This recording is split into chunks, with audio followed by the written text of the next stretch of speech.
crois vraiment que le Seigneur a mis une parole dans son cœur pour nous bénir en cette fin d'année. Je voulais que ce soit un peu spécial et donc c'est pour ça que je l'ai invité à venir nous partager une petite parole.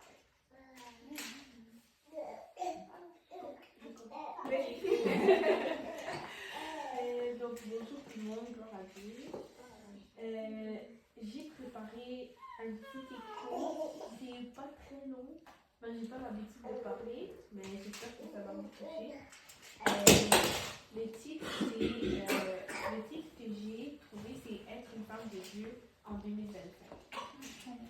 Donc, je sais qu'on peut tous témoigner qu'en tant que femme, on a eu nos défis en 2023. Est-ce que quelqu'un, je sais que des fois les défis sont personnels, mais est-ce que quelqu'un a un défi, je sais pas, partager défi dans la vie, comme être maman, ça peut être les difficultés d'être maman. Ah oui, ne pas avoir seule. Ok.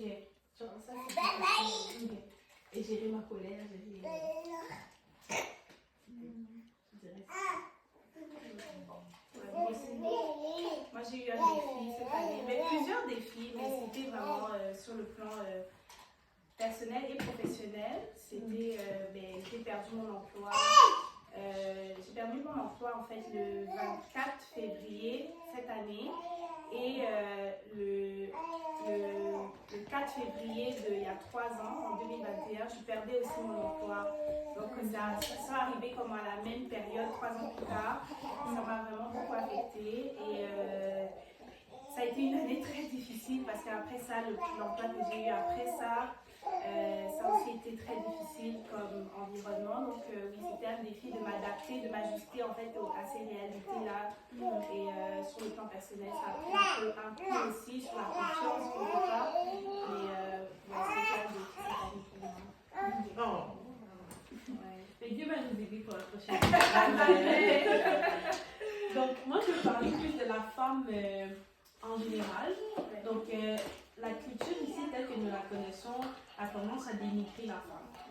Donc, par exemple, dans les paroles de musique, dans les médias sociaux, souvent, tu vois, il y a comme cette fausse idée que moins tu t'habilles, plus tu es belle, plus on te reconnaît, mais c'est vraiment dénigrant. Tu vois, les fous qui sont dans la... Tu peux reconnaître un fou parce qu'il a moins d'habits. Donc, c'est vraiment dénigrant. Il y a aussi la question de changement de sexe aussi. Ça dénigre toute la signification de ce qu'est une femme. Donc, une simple opération ne peut pas te changer de femme à homme, homme à femme. Donc, Dieu a créé la femme et l'homme distincts parce qu'on a chacun nos rôles, nos responsabilités. Donc, d'un autre côté, il y a aussi le mouvement de Female Empowerment, une fausse élévation de la femme qui n'est pas la volonté de Dieu pour nous. Par exemple, question d'avortement, quand on dit mon corps, mon choix et tout.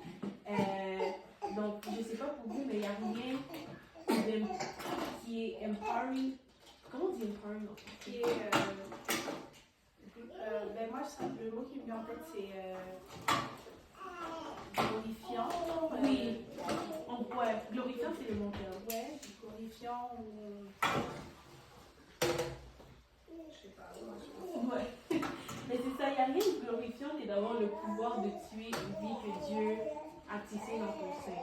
Parce que c'est une fausse élévation de la femme qui n'est pas non plus bonne. Donc, le monde va de mal en pire et c'est important que nous nous utilisions pour cette prochaine année afin que Dieu puisse nous utiliser plus que jamais. Le monde a besoin de femmes qui vont vivre pour lui sans honte, qui vont montrer l'exemple et qui seront définies pour ce par exemple, dans le verset Genèse 1, 27, ça dit que Dieu... je vais attendre que vous trouvez. Genèse 1, verset 27.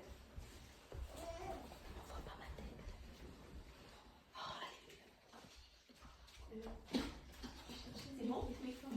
Ça dit que Dieu créa l'homme à son image, il le créa à l'image de Dieu, il créa l'homme et la femme. Donc, la femme, c'est pas juste une autre version de l'homme, il nous a créés en son image et avec un but bien défini. Peut-être qu'en 2024, nous n'avons pas pu suivre exactement ce que Dieu voulait pour nous, et son plan n'était pas pleinement accompli, mais cela va changer pour la prochaine année. Donc, j'ai créé comme une petite checklist, on va dire, pour les femmes de comment être une meilleure femme pour Dieu en 2025. Donc, le premier point que j'ai soulevé, c'est une femme de Dieu doit prier. Donc, une femme de Dieu doit être une guerrière de prière. Ça dit dans Colossiens 4, verset 2.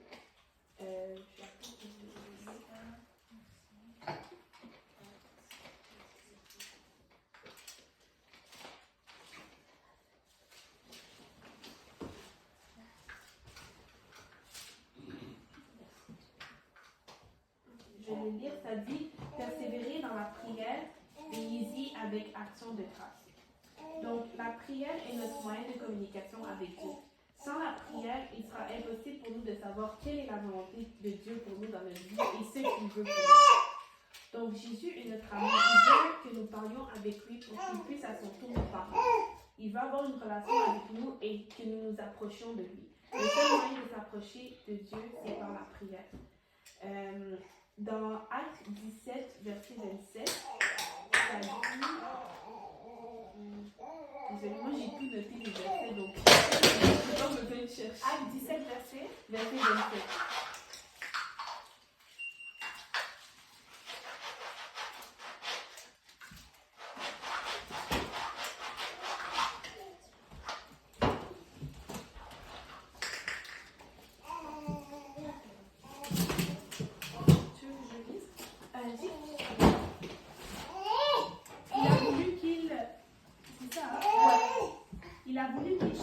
Le Seigneur et qu'il s'efforçasse de le trouver en tâtonnant, bien qu'il ne soit pas loin de chacun de nous.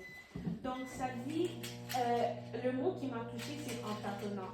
Donc même si quotidiennement nous n'avons pas la force de le chercher avec tout notre cœur, juste tâtonner suffit pour que le Seigneur voit notre effort. Donc même si, en tant que, je sais qu'il y a des mamans ici, en tant que maman, des fois à la fin de la journée, tu te sens fatiguée, ou même se lever le matin, c'est difficile, mais Dieu voit le petit effort que tu fais pour chercher sa face et pour le trouver. Donc, toujours sur le sujet de la prière, la femme est celle qui bâtit sa maison. Donc, dans Proverbe 14, verset 1, c'est une autre référence que j'ai.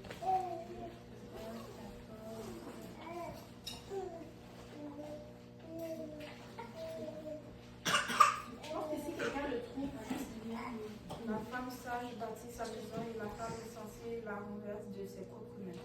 Donc, ici, je ne sais pas si vous avez remarqué, ça dit que la femme a le pouvoir de bâtir sa maison et elle a aussi, elle a aussi le pouvoir de la renverser. Donc, en tant que femme, vous êtes vraiment les piliers de vos maisons. Donc, vous n'avez pas besoin d'être une femme mariée avec un foyer et des enfants pour bâtir votre maison. Si vous êtes la seule, par exemple, dans votre famille qui vit pour Jésus, vous êtes le pilier de votre maison et vous devez soutenir et garder votre maison en prière. C'est vraiment en grande partie la prière qui va aider à protéger votre maison. Par exemple, un témoignage personnel, quand je vois ma mère, à chaque matin, à 5h du matin, elle priait au salon. Ça ne pouvait pas rappeler, peut-être si elle était malade ou quoi que ce soit, mais c'est vraiment elle qui spirituellement qui tenait la maison. Donc c'est important en tant que femme et je peux inciter parce qu'on n'est pas tous de femmes mariées. C'est comme ça que vous commencez à bâtir des fondations. Donc remarquez que dans le verset, oui.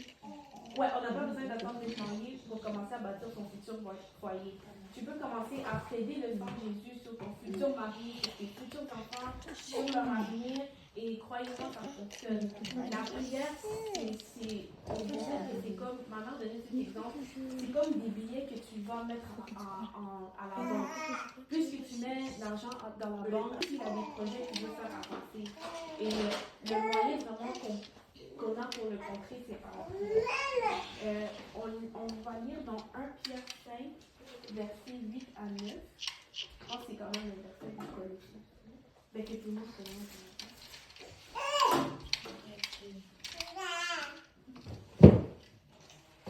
Résistez-lui à avec une foi ferme, sachant que les mêmes souffrances sont imposées à vos frères dans le monde.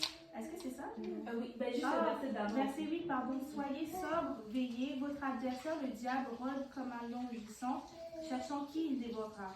C'est résistez-lui avec une foi ferme, sachant que les mêmes souffrances sont imposées à vos frères dans le monde. Donc, c'est ça. Le diable, on dit qu'il rôde comme un lion.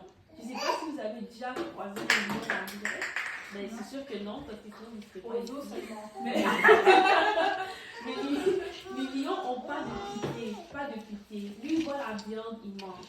Donc, vous devez voir Satan de la même façon. Lui aussi, s'il voit une petite opportunité, il va la saisir et il va vous dévorer aussi. Donc, la prière va vous aider à combattre tous les œuvres de l'ennemi contre ta vie et aussi, ça va aider à couvrir les gens qui dans votre foyer. Donc, les gens font face à beaucoup de choses. Il y a la dépression, il y a l'anxiété, il y a les maladies, il y a la sorcellerie aussi et tout autre bien. Donc, c'est vraiment dans la prière que vous allez combattre cela. Il n'y a pas d'autre moyen. Donc, le deuxième point que j'ai souligné, c'est que la femme de Dieu doit lire sa Bible. Donc, la parole de Dieu est le moyen principal que Dieu utilise pour nous parler. Quelqu'un peut lire Hébreux 4, verset 12. Hébreux 4, verset 12. Car la parole de Dieu est vivante et efficace, plus tranchante qu'une épée quelconque à deux tranchants, pénétrant jusqu'à partager âme et esprit, jointure et moelle. Elle juge les sentiments et les pensées du cœur. Donc, vous pouvez voir que la parole de Dieu, c'est pas juste des mots écrits qu'on lit et puis on passe à autre chose. Non, elle est vraiment là pour nous transformer, pour nous changer, pour transformer notre âme et notre esprit. Donc, Dieu nous parle directement à travers sa parole. Oui, elle est écrite par les hommes, mais tout vient de lui et ça a été inspiré par lui.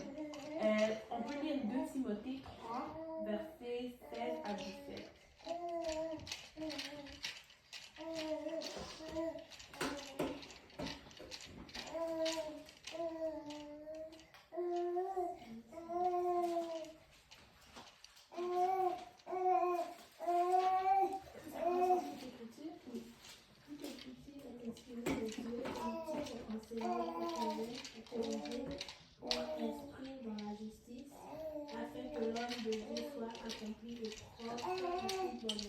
Donc, à la place de l'homme de Dieu, ici, on peut mettre la femme de Dieu, parce qu'on est tous des femmes ici. Donc, souvent, on ne lit pas le verset 17. On s'arrête à toute écriture inspirée de Dieu, utile pour enseigner, convaincre, corriger, instruire dans la justice. Mais on ne va pas au prochain verset. Je trouve que le prochain verset, c'est vraiment important parce que ça dit que, oui, toute écriture dans la parole de Dieu est inspirée de Dieu. Donc, ça vient de Dieu directement et on l'utilise pour enseigner les voies de Dieu, pour convaincre ceux qui sont dans le péché, pour corriger si on fait le mal et pour instruire. Et on fait tout cela pourquoi? Pour être accompli et propre à toute bonne œuvre. Donc, qu'est-ce que ça veut dire d'être accompli? On dit de quelqu'un qui est accompli, quelqu'un qui est très compétent ou expérimenté dans le domaine pour lequel il est connu. Donc, quelqu'un qui a pu se réaliser pleinement, Donc, je ne sais pas si vous voyez, afin d'être accompli pleinement et d'effectuer de bonnes œuvres, il faut connaître la parole de Dieu. Donc, nous voulons être accomplis dans la prochaine année ici. Jusqu'à là, ça va, je ne sais pas trop tout. J'ai l'impression que je suis en train de speeder là. Prochain point, une femme de Dieu pour 2025 doit aimer.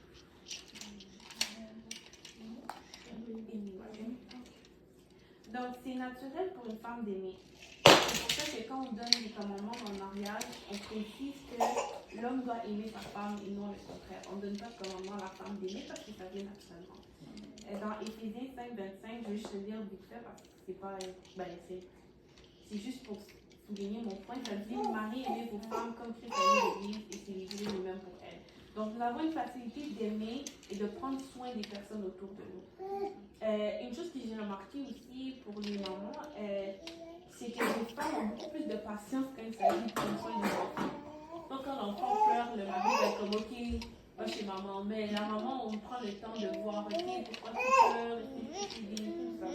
Donc, on a ça dans notre nature, mais plus le temps avance, plus le monde viendra contre cette nature.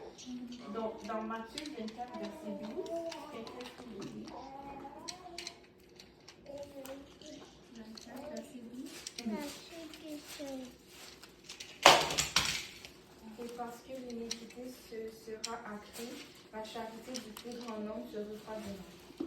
Donc, la charité, si on peut remplacer par l'amour, la charité, ça veut dire l'amour. Donc, plus le temps passe, plus les gens sont méchants. Je ne sais pas si vous avez remarqué, par exemple, sur l'autoroute, quand vous allez essayer de changer de voie, les gens ne vont pas te laisser passer juste pour rien. Parce que c'est juste dans leur cœur d'être méchant. Tu veux prendre ta sortie, tu es proche, mais la personne te coupe. Juste, quelqu'un a failli me rentrer dedans quand je rentrais à la maison. Genre, je voulais passer sur la voie la moins rapide, mais lui, il filait sur la voie la moins rapide et il a brûlé le feu. Genre, il a tellement filé. J'étais comme, c'est quoi le problème? Les gens sont juste continuer de chanter. Des fois, tu te poses des questions, mais vraiment. Et ils sont aussi de moins en moins pour toi. Juste quand quelqu'un te pose un simple acte de gentillesse, on est surpris. Mais pourtant, on devrait être le contraire. Donc, plus que jamais, nous devons, en 2025, nous efforcer de nous aimer les uns les autres parce que c'est en voyant, les gens en voyant l'amour qu'on leur donne, ils vont commencer à se poser des questions. Ils vont vouloir venir vers nous pour nous demander de l'aide, pour nous demander la prière ou quoi que ce soit parce que c'est vraiment en démontrant cet amour que le Christ nous a démontré que les gens vont être attirés vers lui. Donc, et en passant, c'est pas juste une suggestion, mais c'est vraiment un commandement de la part de Dieu. Ça dit dans Jean 13, versets 34 à 35. Jean 13.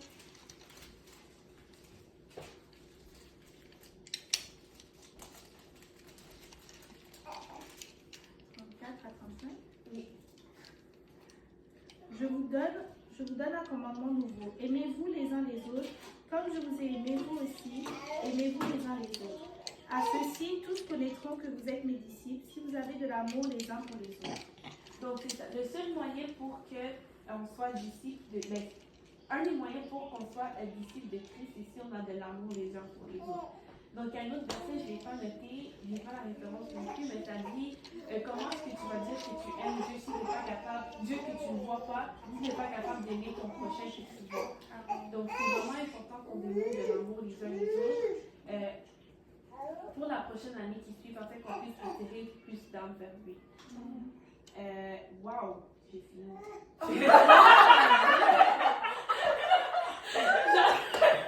Exhort. Je pensais que j'avais vraiment plus. Mais c'est tellement bon, j'ai comme... Ben, j'ai une conclusion là, mais j'ai le mot. Ok, en conclusion, j'avais dit que j'ai écrit qu'il y a plusieurs autres sujets que l'on pourrait aborder en ce qui concerne être une femme de Dieu en 2025. Donc j'avais pensé à plus de sujets, mais je pensais vraiment que j'allais être trop long, c'est pour ça que j'ai coupé. Mais j'avais comme sujet une femme de Dieu doit se soumettre. Deuxième, un autre sujet, une femme de Dieu doit jeûner. Une femme de Dieu doit évangéliser. Attends, je vais trop vite. Oh, pardon. Ok. Se soumettre, doit jeûner, évangéliser, et etc. Donc, il y en a aussi que j'aurais pu penser, mais je pensais vraiment que j'allais être trop long. Donc, c'est ça que j'ai coupé à 3 sujets. Donc, plus que tout, nous savons que la femme de Dieu, en 2025, aura la victoire et la domination sur tous ses combats. On peut lire Deutéronome 28, verset 7. 28, verset 7.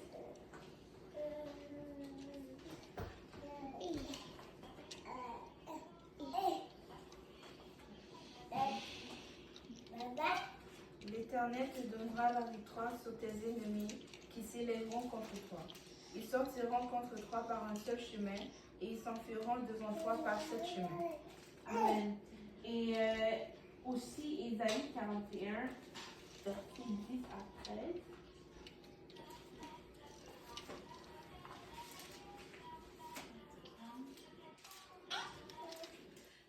rien, car je suis avec toi. Ne promène pas des regards inquiets, car je suis ton Dieu. Je te fortifie, je viens à ton secours, je te soutiens de ma droite triomphante. Je continue. Ouais, jusqu'à 13. Voici, ils seront confondus, ils seront couverts de honte, tous ceux qui sont irrités contre toi. Ils seront réduits à rien.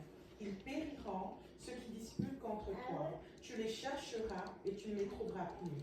Ceux qui te suscitent des querelles, ils seront réduits à rien, réduits au néant.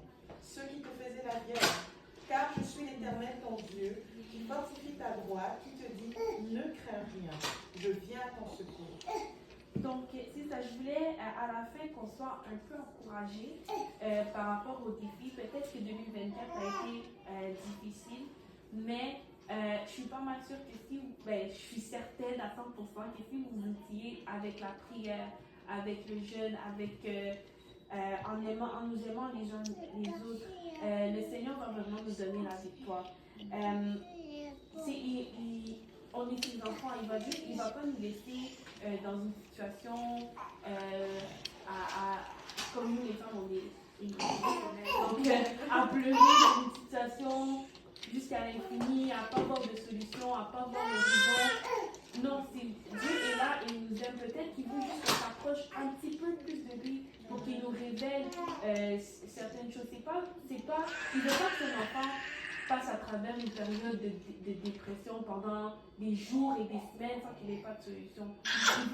Il veut pas que son enfant soit dans la disette, la faim. Il veut pas que son enfant succombe aux œuvres du diable, aux œuvres de la sorcellerie. C'est pas sa volonté pour nous. Donc, pour cette prochaine année, vraiment, si vous étiez dans la prière, dans la consécration, Dieu sera là et Dieu va nous répondre et il va nous donner la victoire par-dessus tout. Amen. Donc, c'est ce que j'avais à partager.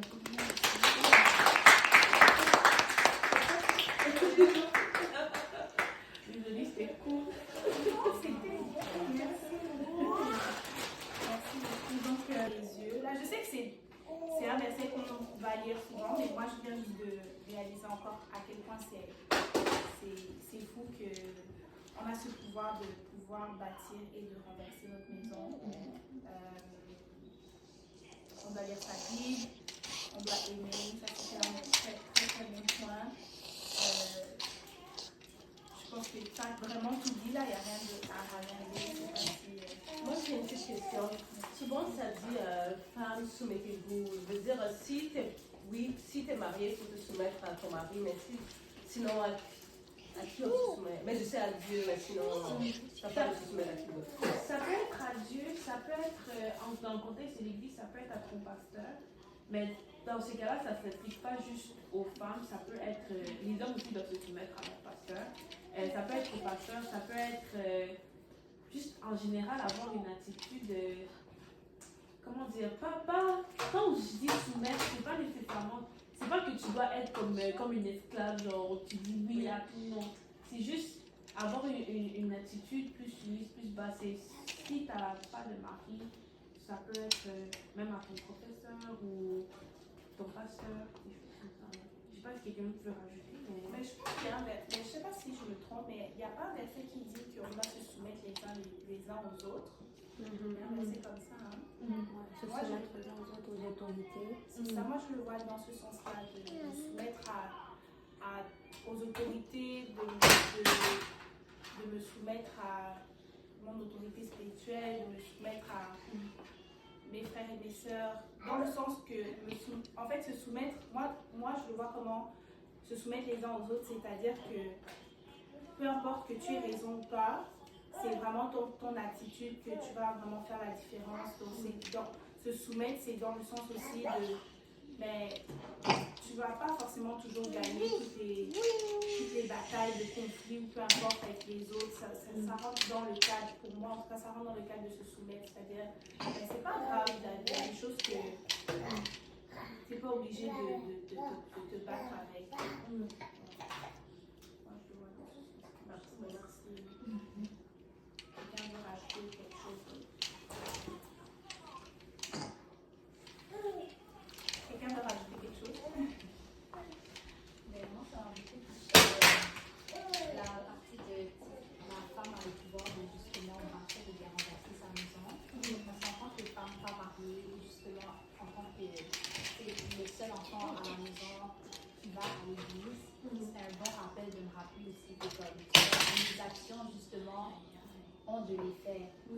dans ma maison, même si je suis pas mariée, dans mon foyer en ce moment, comme je peux faire la différence, et comme c'est important de ne pas là, et justement continuer à comme invoquer le nom du Seigneur dans ma maison. Merci. Et tu vas pas, peut-être, genre au début, peut-être ça va être un peu bizarre, mais après ça, tu vas voir certains membres de famille, ils vont voir que qui est là pris. Peut-être que si j'ai besoin ou j'ai quelque chose, je peux aller la voir pour un conseil. Comme ils vont vraiment voir cette lumière en toi et cette différence. Même si nécessairement ils ne vont pas vouloir changer ou se soumettre à Dieu directement, mais les petits changements que toi tu fais dans ta vie, ils vont vouloir aller vers toi pour certaines choses qui ne vont pas aller vers. Même des fois, il va y avoir un parent dans la maison, mais ton frère ou ta soeur va préférer aller te voir toi parce qu'il voit cette lumière en toi.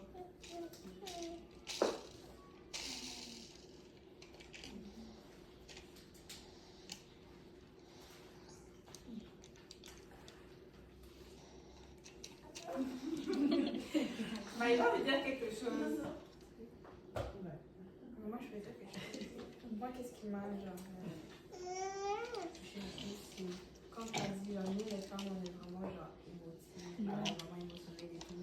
Puis genre, mais quand tu as dit, genre, Dieu ne veut pas genre, que ses enfants genre, restent dans la dépression, qu'ils restent dans une situation qui les affecte. Donc, il faut juste se rapprocher un petit peu plus.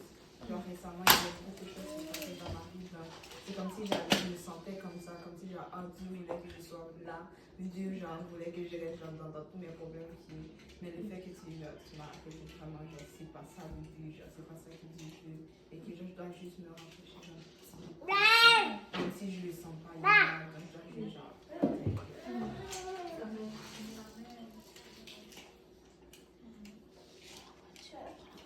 C'est sûr qu'on va passer par des défis dans la vie. Je ne suis pas en train de dire que si vous priez, vous n'aurez pas de difficultés. Ce que je suis en train de dire, c'est que c'est sûr que vous allez passer à travers des difficultés, mais ce n'est pas la volonté de Dieu que vous soyez dans les problèmes toute votre vie. Ouais. Que vous soyez abattus dans la dépression. Il nous a donné son sang, il nous a donné son nom justement pour lutter pour ces choses-là. Donc, c'est sûr que ça va passer. Ouais. Et si tu avais un conseil à nous donner, c'est que tu en as déjà donné beaucoup, mais si tu avais un conseil à nous donner, c'est quoi? Oh, c'est large par rapport à par rapport à notre marche avec Dieu juste en général. Parce que là, on a parlé de 2025 et puis des 3 points importants. Si toi, personnellement, tu avais un conseil à nous donner. par rapport à la marche avec Dieu, c'est vrai.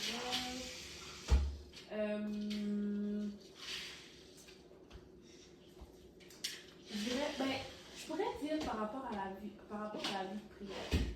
Comme si vraiment pas facile pour personne de se discipliner et de prier. Mais ce que je dirais, c'est de vous mettre une alarme ou un reminder ou quelque chose, de juste et de mettre, admettons, quand tu commences, si tu veux commencer une vie de prière constante, tu commences par un petit, peut-être 5 minutes. Le 5 minutes par jour, Dieu le voit et Dieu ça compte pour lui. Même si, je sais, on nous donne comme but final à l'église qu'on dit qu'on devrait prier 1 heure par jour. Et pas quand tu commences 1 heure, c'est très long. Parce que c'est pas que tu vas faire pendant 1 heure. Mais si tu commences le petit 5 minutes, ça va se transformer en 10 minutes. Ça va se transformer en 15 minutes. Et ainsi de suite. Plus du temps, comme Dieu c'est notre ami, plus de temps tu passes dans sa présence, plus tu vas trouver à lui dire. Et plus ça va être facile. Et comme c'est vraiment difficile pour tout le monde. Mais juste le petit effort, comme on disait, le tâtonner, même si c'est un petit 5 minutes, l'important c'est vraiment la constance. Tu dois te dire, je ne peux pas passer cette journée même sans avoir prié 5 minutes. Donc tant que je n'ai pas prié 5 minutes, je ne peux pas dormir. Donc si tu te mets ça dans la tête, ça va continuer, ça va grandir et tu vas finalement pouvoir atteindre le temps.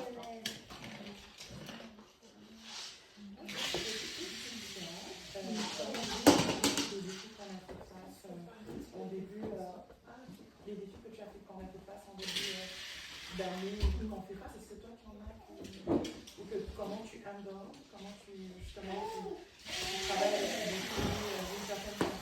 Il y a sûrement des conseils, tu veux me dire, admettons quand tu es face à des défis. La question de manger. C'est... Bon, des défis, j'en ai aussi. Je peux rejoindre le point de Maëva quand je disais le défi d'être maman parce que tu as tellement de responsabilités dans la maison pour l'enfant qui dépend de toi à 100%. Et des fois, tu veux juste du temps seul, tu veux juste du temps pour prier, pour vivre ta vie, mais tu n'en as pas parce que même la nuit, l'enfant se lève, tu pleures parce qu'il dit quelque chose. Donc, comment je deal avec ça, je peux dire, il n'y a pas genre, on va dire, il n'y a pas un remède en particulier parce que chaque jour est différent. Chaque jour apporte une nouveau défi en tant que maman. Mais comment je deal avec ça, je remets un peu sur ma prière. Des fois, je me dis aussi que ça va passer parce que l'enfant va continuer d'être petit, va grandir, va prendre son autonomie. Et c'est juste une phase dans ma vie. J'appelle ma mère. Ça, c'est une autre truc aussi. Si vous avez quelqu'un sur qui compter, quelqu'un qui a plus d'expérience que vous, qui peut vous donner des conseils, ça aide aussi. Donc, j'appelle ma mère. Et dans la prière, Dieu, ça fonctionne, ça passe.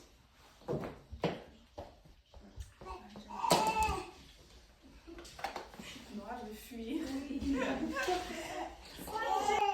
Mais ça revient au fait qu'on soit des personnes très émotionnelles et je pense que oui, la prière c'est super important, mais moi en tout cas personnellement, une chose qui m'aide c'est d'avoir quelqu'un à qui je peux vraiment ouvertement parler et comme elle a dit, pour elle c'est sa maman. Moi j'ai des difficultés des fois parce que j'accumule souvent beaucoup de choses et j'ai tendance à attendre que ça arrive le point de...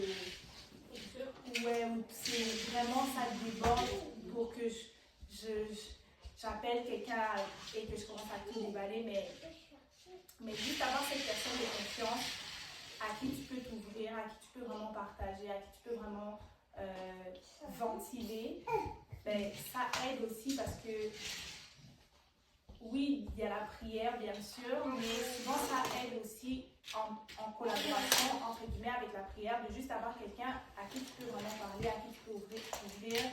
Et pas forcément que ça tombe à ce que la personne ait un conseil pour toi, mais juste une oreille qui t'écoute vraiment, que tu sais que ben, la personne va être comme, juste te dire une petite parole d'encouragement, juste persévère, c'est ça, ça peut aider beaucoup.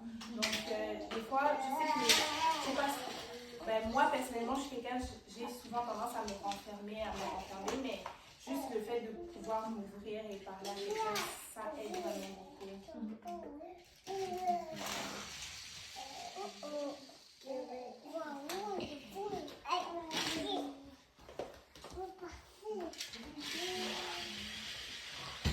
J'avais dit que tu avais quelque chose à dire. Voilà, je savais. Je suis comme...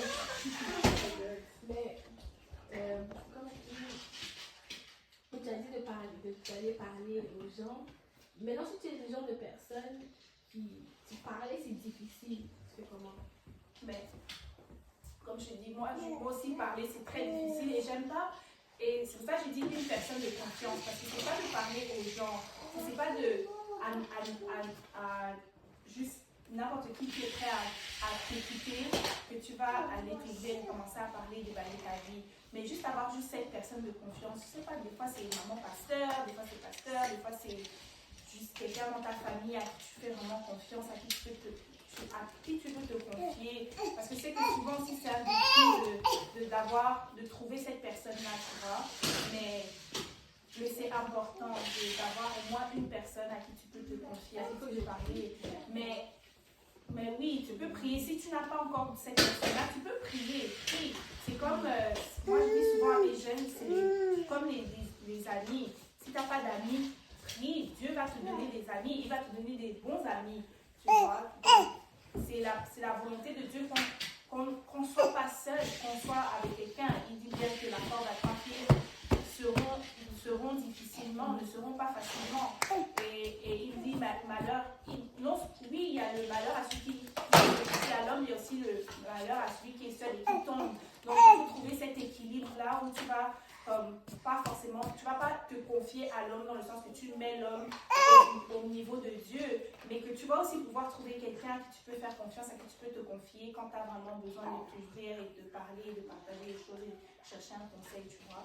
Donc, si tu as personne encore, prie pour que Dieu te guide vers la bonne personne et fais cette prière vraiment spécifiquement. Seigneur, j'ai vraiment besoin que tu mettes dans ma vie, sur mon chemin, sur ma marche avec toi, quelqu'un à qui je peux vraiment faire confiance et à qui je peux parler, tu vois. Mais quand elle comprend, tu parles beaucoup. Ah, ma soeur. Tu peux arrêter de parler.